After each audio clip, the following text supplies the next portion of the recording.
You're now tuned into the fourth season of Atypical Voices in Our Time, the official podcast of Chemistry Productions, a media education company. Let's get it started. That's AVIOT. Hey, what's going on, y'all? It's Jay Stokes of the AVIOT podcast, coming to you live. Nah, not really. Coming to you by myself.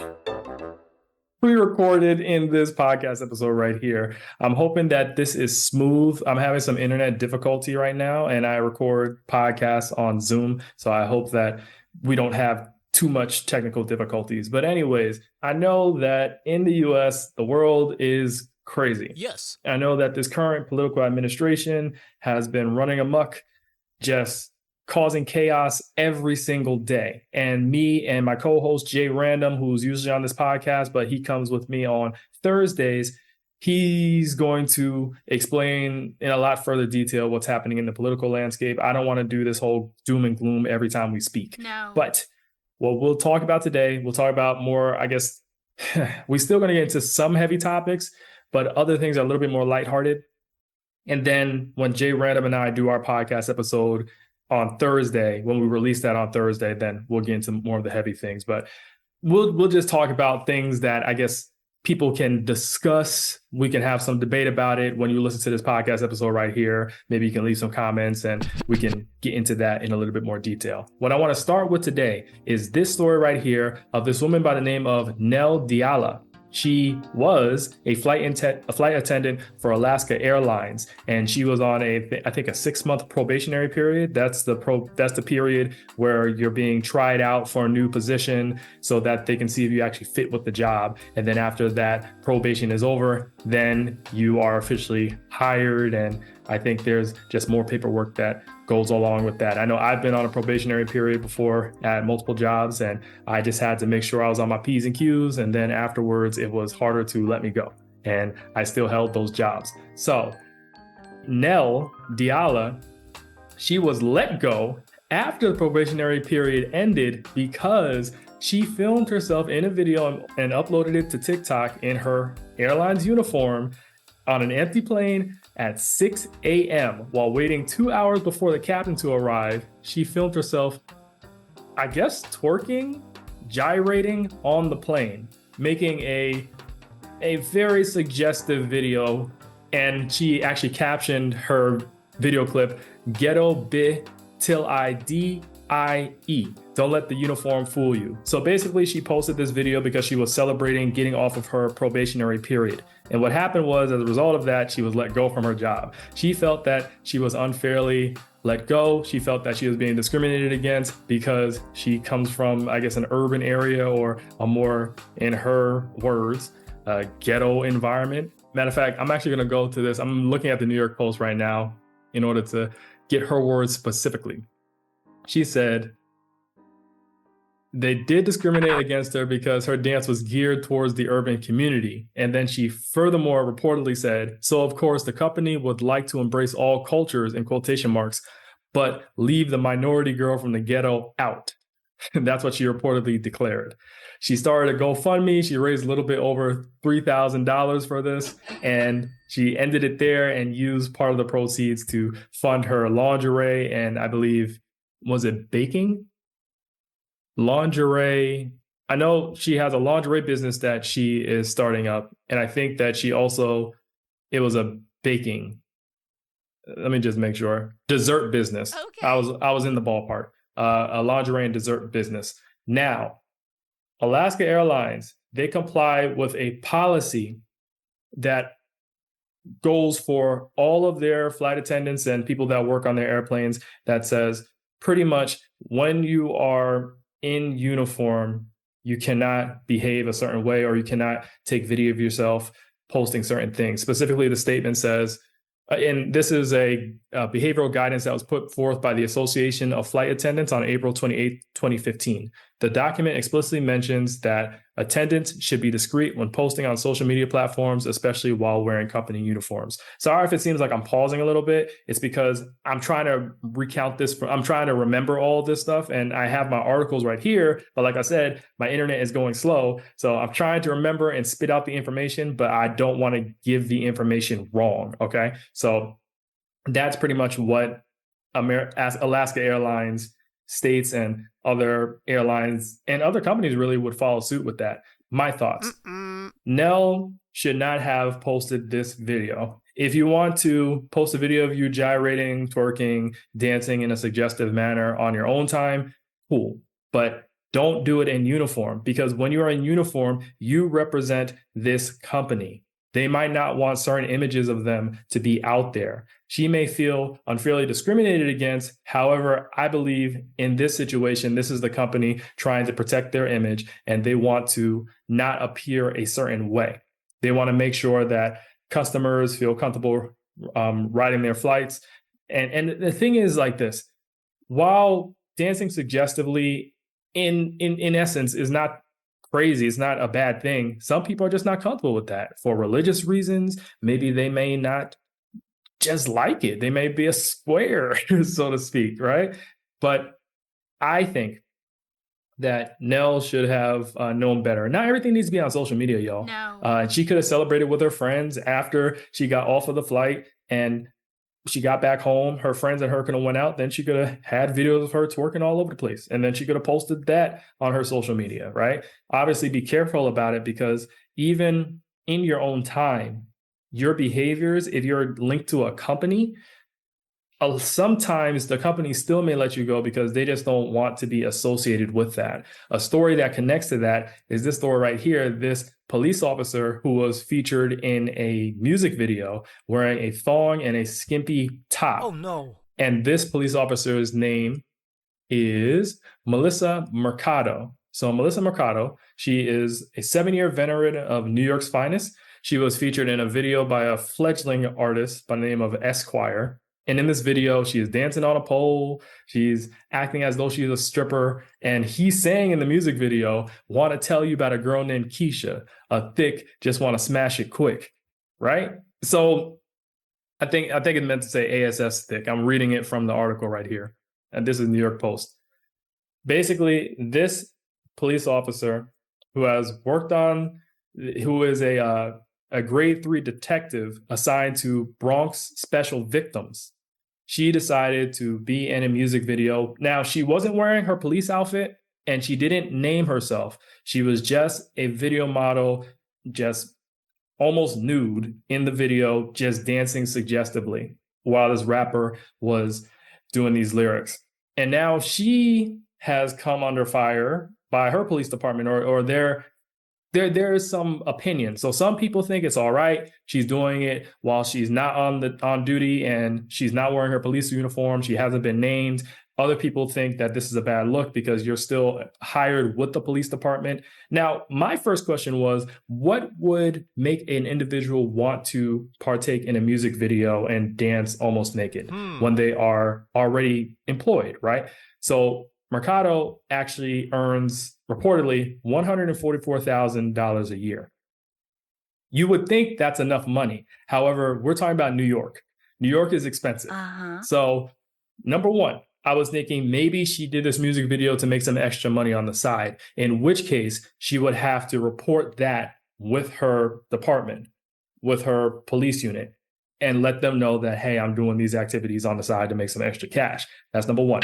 If you're listening to the AVIOT podcast on a streaming service, make sure to leave a rating and a review so we can grow our platform. If it is okay for her to earn extra cash and she's deciding to do that, maybe it's just a dream of hers to be a video vixen, but she just has a stable job and wants to break into the industry somehow. I personally don't think it's a problem to have other occupations.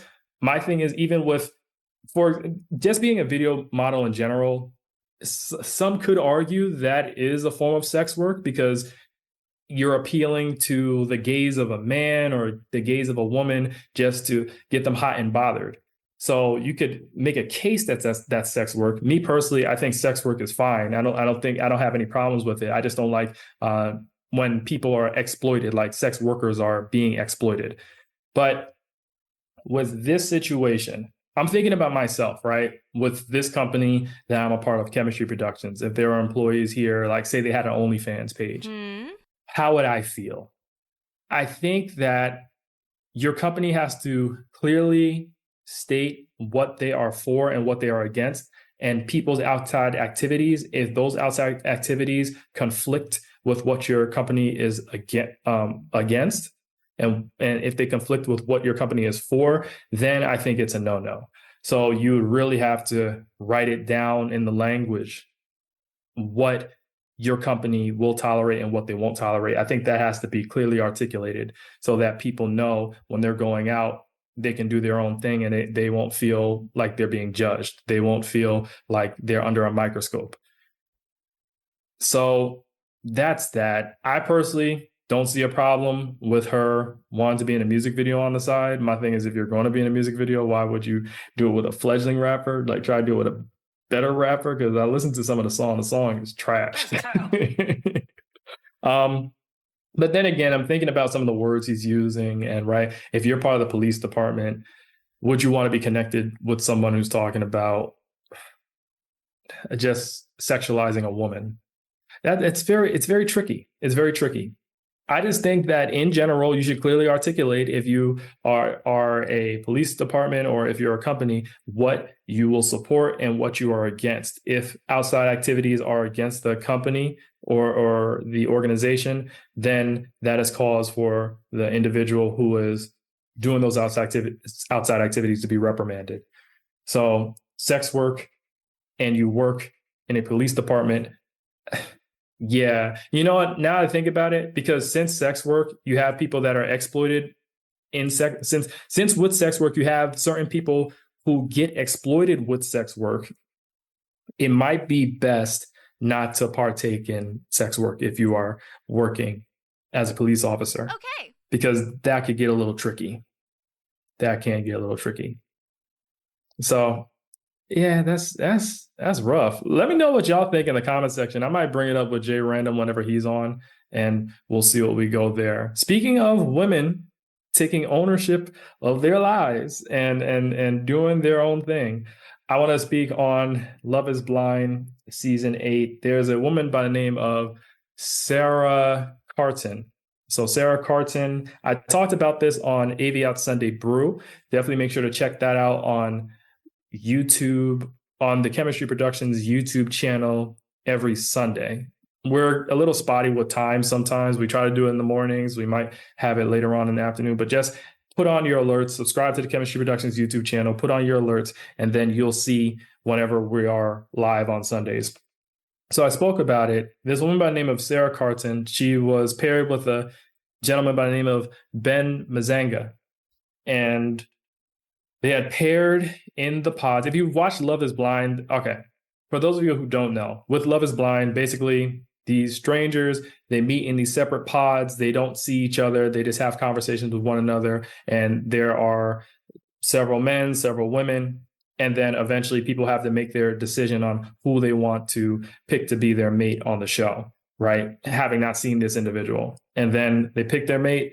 They see if it will work out. It may work, it may not. It ends with a marriage.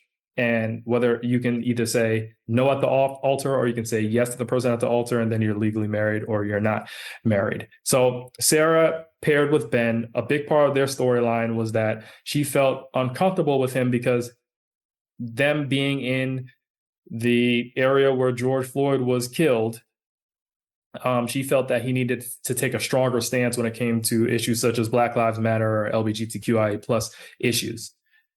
And he seemed to be non-committal when it came to those things. And so that really bothered her. That's correct.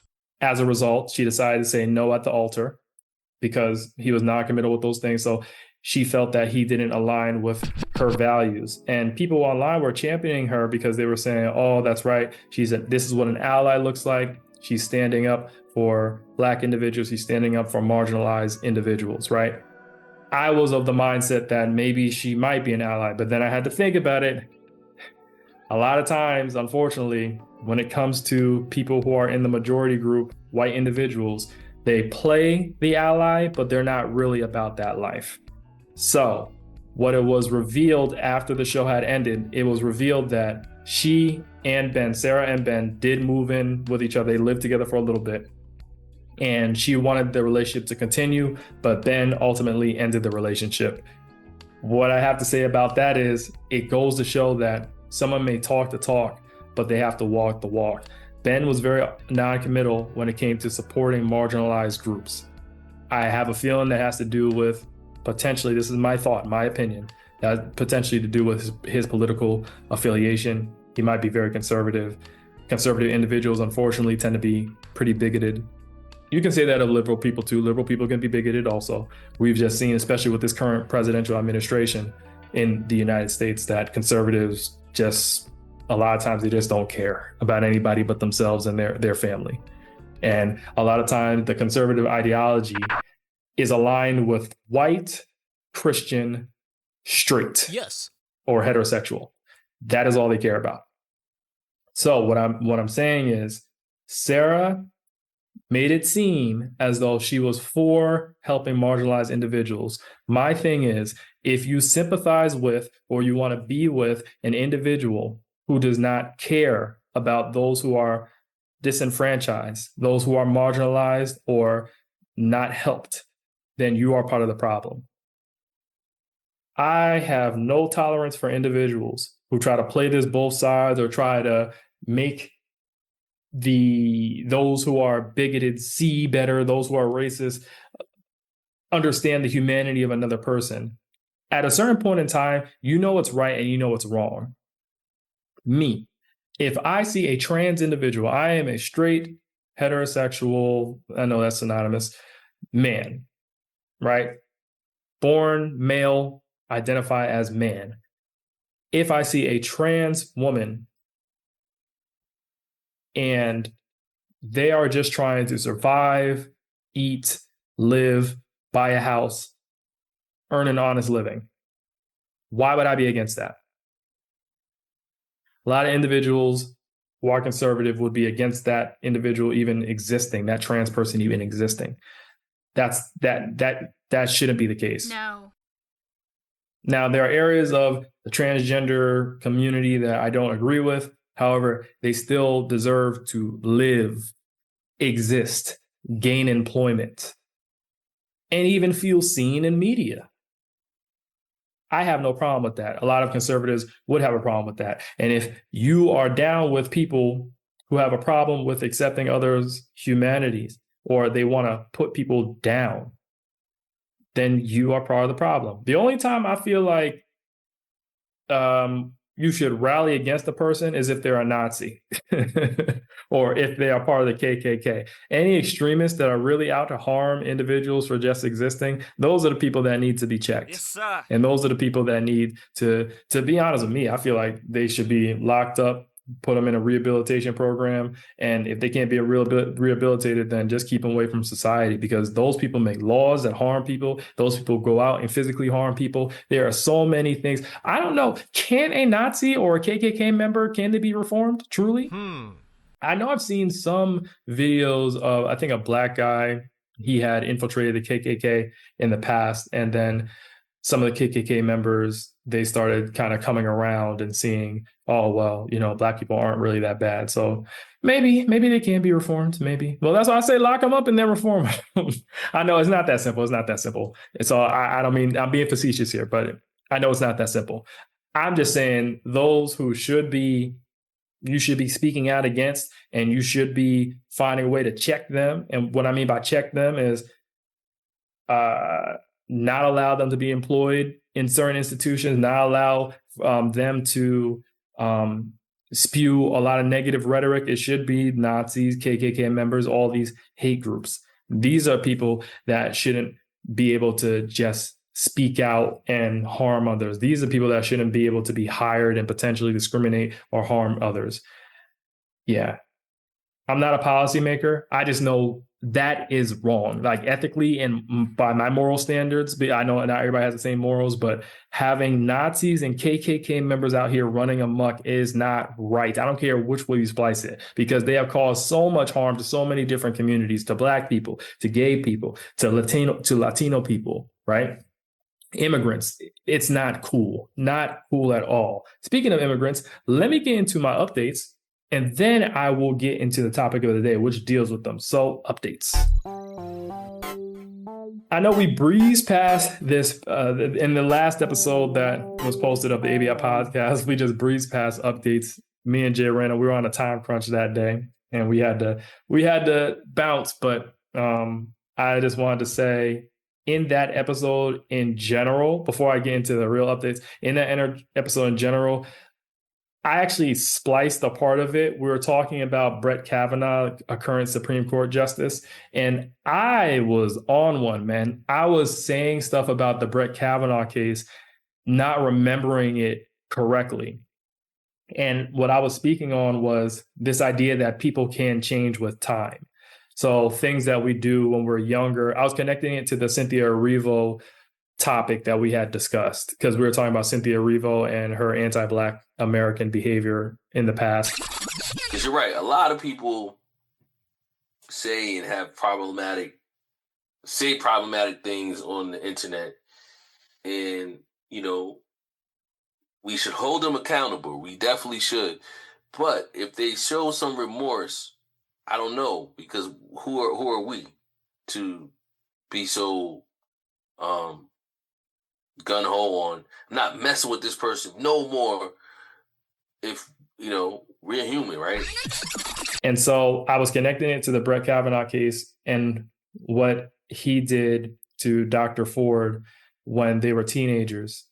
And I was saying, well, just because you have a bad action as a teenager, does that mean that you can't be reformed and redeem yourself as an adult? The problem with what I was saying was I didn't realize that Brett Kavanaugh was attempting to rape this girl when they were teenagers. Oh, my Lord. Certain things you just don't do. And I don't know if you can come back from that. Trying to rape somebody as a teenager, do you really grow out of that?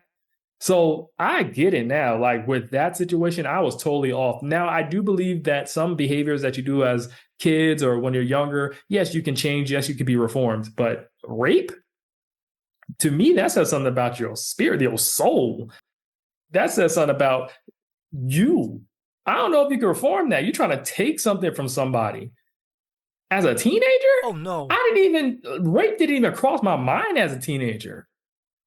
Not at all. What?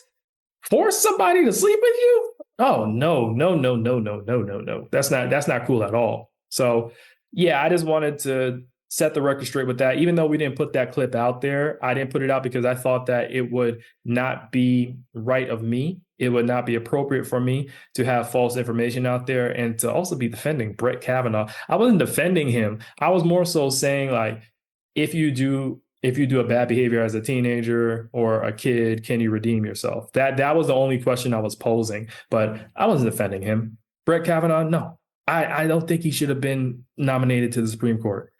No, not at all. No. And now for a quick commercial break. Hey guys, as you can hear, we are unapologetic in our opinions. We may be politically incorrect or possibly wrong, but don't knock us for being ourselves and saying what many are too afraid to admit out loud. Anyways, if you have any thoughts or questions about our show, email us at chemistryproductions@gmail.com. That's K3MISTRY productions@gmail.com. We'll be sure to address whatever you have to say. So into the other updates, I'm going to get into this illegal immigration piece. I've been getting more articles on that undocumented immigrant piece that I would like to work on for, what's it called? It's called media. What's it called? Something to do with media. Whenever I posted it, I put the name out. But yeah, so it was a media education piece that I was trying to do, talking about undocumented immigrants and connecting it to this presidential administration's kind of mockery of people being deported. I wanted to make a connection there. So I've been doing the research. Just want to let y'all know. I know a lot of times I say things and I drop the ball. I'm working on being better with my word. I really am. I'm telling y'all, a man of his word is a man that you should get behind, that you can trust. Yes. That you can really look to for advice, that you can follow, that you can look to them for just uplifting you, feeling more comfortable. And that is the man that I intend to be. So I'm being better at being true to my word.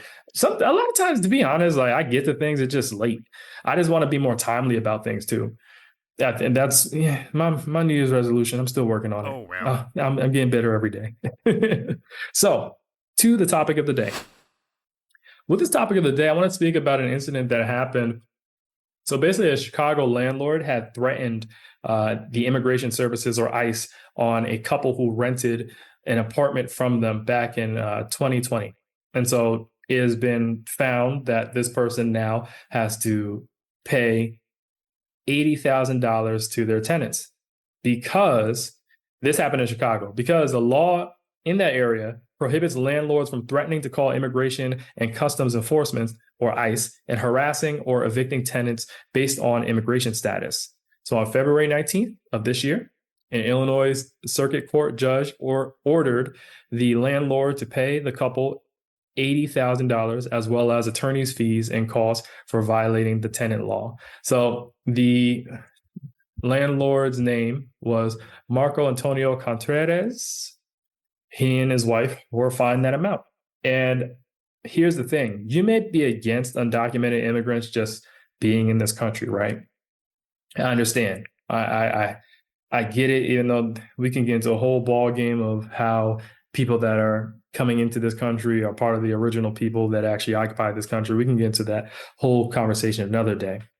However, if people are here threatening them, making their life a living hell, excuse my language, is not appropriate.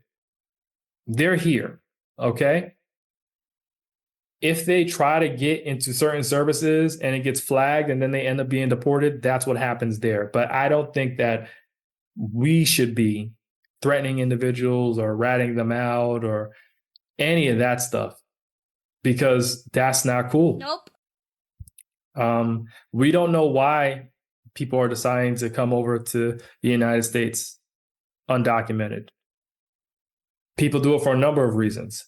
And contrary to popular belief, undocumented immigrants aren't out here killing folk. They aren't out here stealing from everybody. It is way more complex than the media lets on. And that's part of the reason why I'm working on this piece right now, speaking on undocumented immigrants, because I feel that's important to correct these false narratives.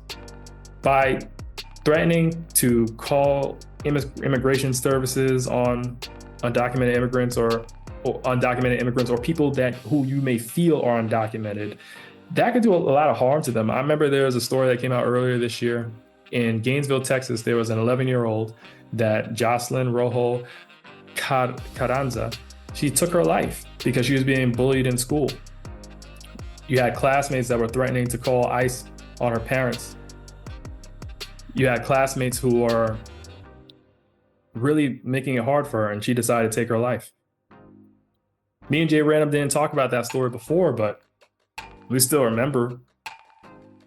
We still remember it. We still feel for her and her family. It's serious out here. We don't know why people decide to come to this country undocumented. You may feel a type of way about it. I understand. I'm just not a fan of threatening people, making fun of people, or even ratting them out. The law will be the law eventually. And with that, let me end this podcast episode right here because my internet's acting up. I don't know how the playback is going to be, but thanks y'all for listening. Going to upload this episode soon, and we will see y'all next time. Peace. So go a little something like this. That's AVIOT.